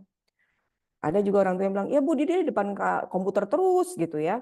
Terus saya ngajak ngobrolnya gimana, susah gitu. Dia matanya ke monitor aja, sibuk aja. Ya udah, ibu di situ aja, tepuk, kecup keningnya gitu ya. Terus duduk aja di sampingnya sambil ibu juga ngapain gitu ya, atau bapak sambil ngapain, bider aja dulu gitu. Dia merasakan ada kehadiran kita. Udah dicicil mulai dari itu sampai dia merasa nyaman. Kalau anak yang ngusir ya udah kita keluarin. Ibu ngapain sih di sini gitu ya? Ya udah ngusir. Terus kita bisa bilang, ya kangen sama kamu, pengen di sini sebentar boleh ya gitu, 5 menit aja. Udah kita bisa nawar gitu. Gitu. Dan biasanya mereka akan lebih terima dan lebih luluh kalau dibilang kita yang butuh gitu. Gitu. Ibu pengen ada waktu dong ngobrol sama kamu, kangen nih gitu. Kamu udah tambah sibuk sekarang. Nah, bisa seperti itu ya contoh-contohnya. Baik, Bu Vera, Gitu. jadi merenung saya. Merenung terus ya dari tadi. Apakah saya sudah menjadi ember yang baik ya? Embernya kepenuhan, justru ember saya penuh gitu ya. Nah, embernya mesti cari cara buat nguras, Bu. Jalan-jalan, me time ya. Embernya cari kolam. Nah, ya udah, embernya cari kolam. Siap. Iya. Ini masih Oke, banyak Mbak yang PI. bertanya. Gimana ya? Masih lanjut ya, ini Ibu Irma nih dari tadi sudah resen. Boleh ya Boleh. Mbak Vera ya? Boleh. Boleh. Oke ya, soalnya ini gara-gara peremberan nih kita jadi rame gini nih Mbak. Oke, lanjut sebentar ya Ibu-ibu ya. Boleh silahkan Ibu Irma, masih ada Ibu Irma Suryani. Silahkan Mbak. Masih Ibu. Selamat sore semuanya, Bu. Selamat sore Sore. dari Sumatera Utara ya. Iya, dari Sumatera Utara. Tadi Mbak Vera cerita tentang ember nih. Kalau cerita tentang ember sepertinya anak saya yang jadi ember saya, Mbak Vera. Kebalik ya. Karena sejak kecil itu kan saya ini kan sepulang ngajar les nih ke Medan, les privat tuh. Dari jam 3 sore sampai jam 9 malam. Jam 10 malam tuh baru nyampe ke rumah. Itu berhentinya karena COVID tuh Mbak Vera. Jadi dia memang sejak dulu terbiasa menghandle dirinya sendiri gitu. Waktu SD pernah datang kumpulan dokter koas ke sekolahnya, terpilih jadi anak sehat gitu. Ditanya, makannya dicatat ya tiap hari itu makan apa gitu. Kami di rumah tertawa itu sama bapaknya karena dia itu makannya cuman kami gorengkan telur ceplok itu Pak, Bu Vera setiap hari gitu. Hal yang tidak nyangka gitu, kami nggak nyangka dia bisa masuk di kampus yang sehebat ini Bu Vera. Kayak mimpi gitu. Karena di satu sisi dia hanya mengemberkan ceritanya kepada saya kalau dia tidak bisa mengerjakan soal matematika. Selain itu dia tidak pernah jadi ember sama saya, tidak pernah minta apapun sama saya. Hanya 2 kali minta handphone, itu pun karena dia juara saya janjikan handphone. Terakhir minta handphone karena handphonenya udah rusak gitu. Yang selalu dia minta itu sama saya itu hanya buku. Kadang-kadang ada yang nggak bisa saya beli gitu bukunya. Jadi Sumatera itu jauh Mbak, Sumatera Utara lagi. Ada beberapa teman sih di sini gitu, tapi saya juga ke Bandung belum pernah, tapi alhamdulillah semalam udah ketemu kosannya gitu. Yang di-share di WA grup itu harganya luar biasa kalau menurut kami dan harus dibayar tahunan gitu. Tapi kemarin bisa dapat ada kos yang bulanan Mbak Vera, lokasinya pas di depan IPDN gitu. Kata bapaknya bisa jalan kaki anak kita dari sini ke kampusnya gitu. Gak apa-apa lah sambil olahraga gitu saya bilang gitu. Karena apapun ceritanya saya bilang gini, waktu pertama gabung di grup IOM ITB gitu, saya bilang sama bapaknya, orang tua anak-anak kita hebat semua Pak, saya bilang. Ada foto di Itali, ada foto di Prancis, saya bilang gitu. Kita fotonya di bawah Gunung Sinabung, saya bilang gitu, tapi nggak apa-apa lah, saya bilang gitu. Siapa tahu nanti kita masuk ke gunung yang lain gitu. Jadi Mbak Vera, ini waktu saya angkat resen, anak saya di depan saya ngomong, Mama mau nanya apa? Katanya. Kenapa resen? Nggak usah resen kayak gitu. Saya bilang, karena dia saya leskan pun Mbak Vera, alasan utamanya supaya masuk STAN Mbak Vera. Karena kan kalau stan kan nggak ada uang kuliahnya, kemudian di tahun kedua ya bisa ngekos-ngekos dekat situ lah pikiran saya gitu. Tapi setelah masuk di sini, saya yakin sih ini campur tangan dari tangan Tuhan juga. Ketemu sama orang-orang tua yang hebat di sini, ketemu dengan organisasi IOM ini. Kami yang dari daerah yang jauh dari Jawa sangat berharap gitu minimal adalah yang memperhatikan atau melihat anak kami di sana lah gitu, karena mungkin sekali 6 bulan bisa ke sana gitu. Kalaupun ke sana ya mungkin yang saya bilang tuh jarak 2000 km mungkin kalau naik bus itu sekitar hampir 50 jam, tapi nggak apa-apa saya bilang gitu. Ya namanya demi anak ya Bu Vera ya gitu. Kita pasti akan usahakan apapun gitu.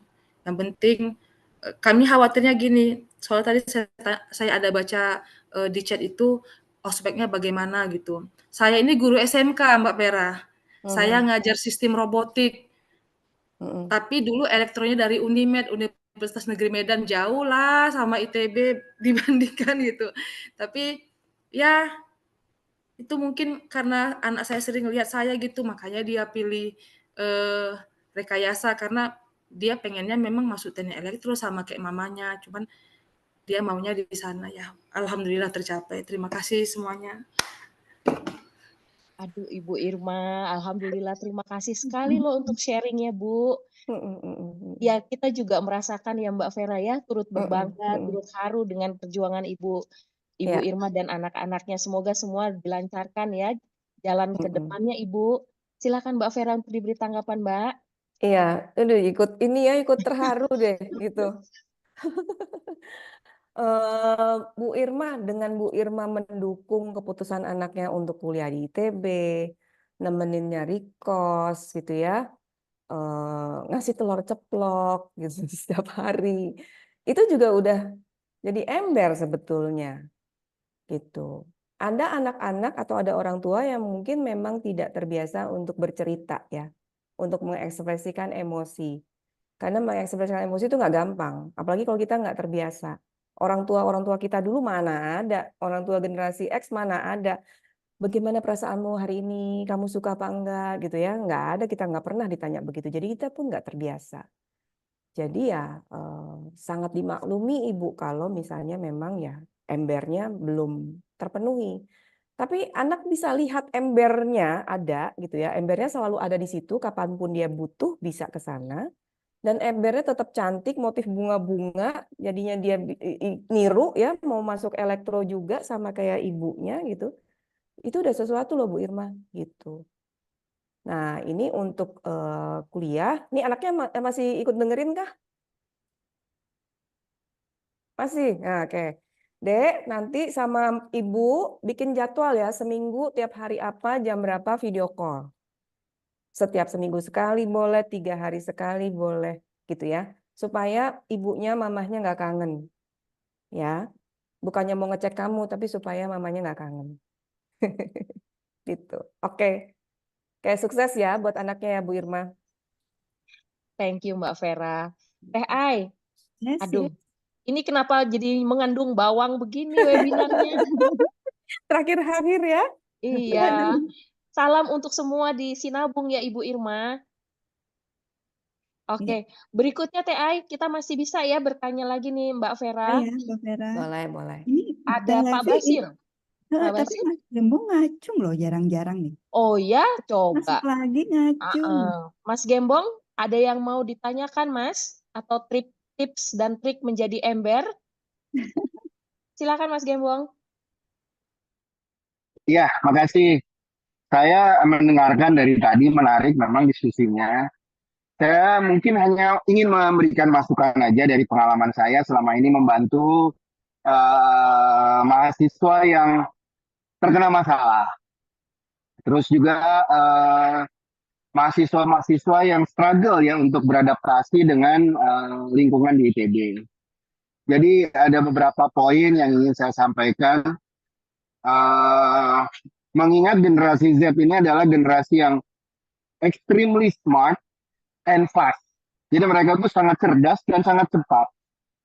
Sehingga kadang-kadang Ini poin pertama nih, etika, sopan santun itu menjadi PR bagi kita semua untuk dibenahi.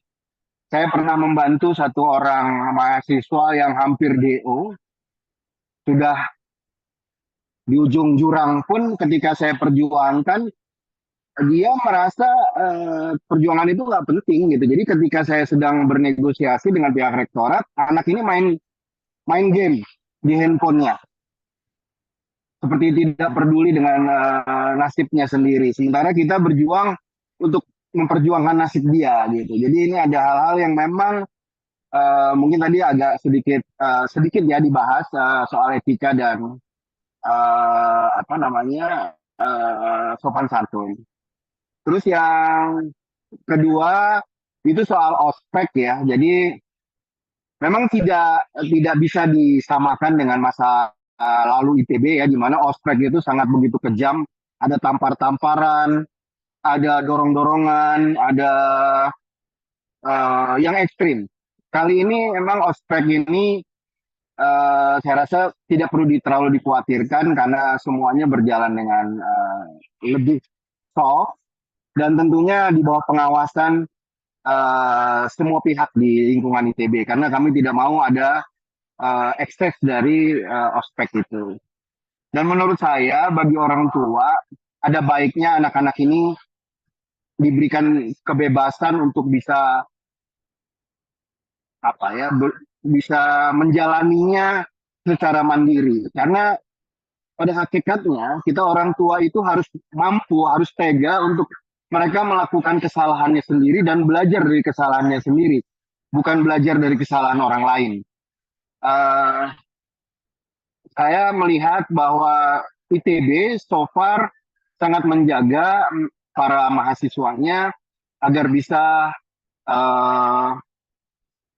mengikuti perkuliahan dan bahkan bisa menyelesaikan studinya di ITB sehingga memang semua ini akan kita jaga semuanya termasuk para alumni akan ikut menjaganya. Tadi seperti orang belajar bahasa Inggris di Jakarta dengan belajar bahasa Inggris di Inggris itu akan lebih cepat bisa bahasa Inggrisnya di Inggris karena apa? Dia setiap hari memakai, dia setiap hari bisa punya kesempatan untuk berinteraksi dengan bahasa Inggris sementara Jakarta keluar dari tempat les pakai bahasa Indonesia lagi kan begitu. Jadi anak-anak ini pun supaya cepat bisa beradaptasi harus diberi ruang agar mereka bisa lebih banyak berinteraksi dengan teman-temannya maupun dengan lingkungannya termasuk juga dengan dosen-dosennya yang kadang-kadang mungkin tidak selamanya interaksi itu positif ya. Kadang-kadang karena ada masalah, kadang-kadang karena ada hal-hal lain yang mungkin tidak diharapkan oleh si anak tersebut. Tapi kita harus memberikan kesempatan. Saya menyampaikan ini karena saya sekarang ini sudah hampir 40 tahun lulus dari ITB. Dan saya melihat orang-orang yang ada di sekeliling saya dulu dan hari ini adalah hampir orang yang sama.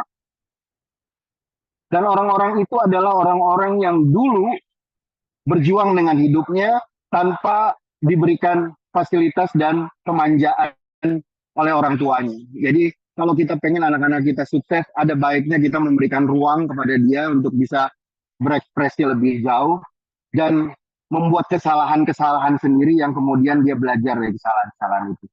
Mungkin itu. Makasih. Wah, terima kasih banyak Mas Gembong, luar biasa banget nih ya experience-nya ya sebagai 40 tahun alumni ITB dan juga how to raise dua mahasiswa ya Mas Gembong ya di ITB ya. Dan semoga tadi apa yang disampaikan oleh Mas Gembong menjadi inspirasi dan tambahan dan masukan juga buat orang tua mahasiswa yang hadir sore ini untuk tetap semangat dan juga mendorong anak-anak untuk lebih banyak memperluas juga pergaulan dan jejaring dan juga kemampuan survive-nya ya Mbak Vera ya. Tentu saja dengan biarpun tantangan yang dihadapi setiap masa pasti berbeda, tapi pasti kalau misalnya niat berjuang dan juga didorong oleh orang tua untuk kemampuan survive, pastinya bisa mengatasi masalah-masalah tersebut. Oke Teh Ai, selanjutnya gimana nih Teh Ai? Ini Mbak Vera gimana masih berkenan ini? Satu Masih ada? terakhir kali ya. Oh, satu Satu boleh. terakhir, oke gimana? Maaf Bapak Ibu Iya, yang sudah maaf nih Mbak Vera udah bertanya. 20 menit loh. Ini Mbak Vera. Terima kasih banget Mbak Vera. Ini mungkin di urutan saya sih Ibu Ari barangkali ya. Terakhir ya Bapak Ibu, mohon maaf ini di layar saya ada Ibu Imbu dan Bapak Kifli ya. Barangkali di lain kesempatan kita bisa diskusi jika ada yang ingin ditanyakan. Kesempatan diberikan kepada Ibu Ari, mangga silakan. Ya, selamat sore, Selamat sore. Bu. Saya sebenarnya tadi sambil di toko ya, jadi saya nyimaknya nggak terlalu full gitu. Tapi ini berkenaan dengan anak saya yang memang masih SMA, naik ke kelas 12, yang sudah dipersiapkan untuk masuk kuliah juga. Pertanyaan saya mungkin berkaitan dengan ember-ember tadi ya, Bu Vera ya. Ini mengenai anak saya pribadi yang anak saya itu kembar, dua-duanya kategorinya termasuk introvert ya. Tapi introvertnya yang satu, introvert yang tidak terlalu introvert dalam arti masih bisa cerita. Nah, tapi kalau yang satu lagi itu betul-betul tertutup, bahkan kalau menceritakan tentang teman-temannya di sekolah pun gitu ya, itu semuanya tertutup gitu. Termasuk masalah mau kuliah di mana. Ini loh Bu Vera ya, yang saya sangat-sangat bingung gitu sebagai orang tua gitu. Jadi awalnya inginnya perfilman, tapi karena ada paman yang bilang perfilman itu kan sebenarnya nggak perlu kuliah, tapi hanya bisa kursus gitu ya. Nah itu juga yang membuat dia jadi agak galau. Sementara saya mancing untuk dia bercerita itu sangat sulit gitu ya, Bu Vera ya. Nah ini apa yang harus saya lakukan selain satu sabar pasti ya. Tapi kan mengingat ini waktunya sudah semakin dekat dalam artian mau masuk bimbingan pun antara iya atau enggak itu dia tidak bisa kasih keputusan dengan cepat. Sementara Juli ini harus daftar gitu. Bisa minta tolong pencerahannya Bu Vera. Terima kasih. Ini masuk kuliahnya tahun depan ya, Bu? Ya betul. Oke. Oke. Nah, setiap anak itu butuh waktu khusus berdua saja dengan salah satu orang tua secara bergantian. Tanpa ada kakaknya, tanpa ada adiknya. Itu udah ada apa belum? Kalau belum ada, diplotkan dulu. Bilang sama anaknya, Mama butuh waktu berdua deh sama kamu yang bisa ngobrol aja berdua. Gitu. Kapan ya? Jadi janjian. Nggak bisa kita nentuin. Oke, boleh deh setiap Sabtu pagi misalnya. Kita olahraga bareng, oke berdua. Nah, sama anak yang lain juga kayak gitu. Ayahnya pun juga melakukan hal yang sama. Gitu. Kalau pengalaman saya dulu waktu mereka masih SD ya, anak-anak saya bisa tuh Selasa, Kamis kita pulang sekolah mampir dulu ngebakso gitu ya. Seneng tukang baksonya, jadi setiap ada rutin, pelanggan rutin. Gitu. Tapi semakin besar semakin susah tuh waktunya. Gitu. Jadi colongan-colongan waktu sih. Jadi misalnya pas lagi bangunin dia tidur atau sebelum mereka tidur itu berdua saja. Nah, seperti tadi saya bilang di awal, kalau anaknya masih sulit untuk dia mulai cerita, kita yang duluan mulai cerita. Ibu jaga toko kan, misalnya. Itu tadi pagi ada orang mau beli begini gitu. Jadi kita ceritakan curhat kecil-kecil ringan ya. Jangan curhat yang itu tuh bapak kamu tuh main HP mulu, enggak gitu, enggak begitu. Uang belanja kurang, enggak begitu maksudnya. Tapi yang ringan-ringan saja, gimana kita berbagi hari kita ke anak. Gitu. Itu mulai terus sama ada kontak fisik gitu ya. Buat anak nyaman dulu. Kita memang nggak bisa mulai langsung dengan pertanyaan gitu ya. Jangan interogasi karena itu membuat anak tidak nyaman. Lakukan itu secara rutin terus sampai lama-kelamaan anak merasa nyaman. Nanti untuk hal-hal yang kita pengen tahu, kita nggak usah tanya, dia akan cerita sendiri. Gitu. Nah, kalau masuk jurusan apa, Ibu Ari tinggalnya di kota mana ya? Mungkin bisa cari jasa psikotes gitu ya di kotanya. Karena psikotes dalam hal ini kalau misalnya anaknya memang belum tahu mau kemana, bisa membantu paling enggak bisa memberikan gambaran kelebihannya apa, kekurangannya apa dari segi kemampuannya. Gitu, untuk gambarannya seperti itu. Gitu. Gitu ya, Bu Ari. Semoga Terima menjawab. kasih Bu Vera. Sama-sama.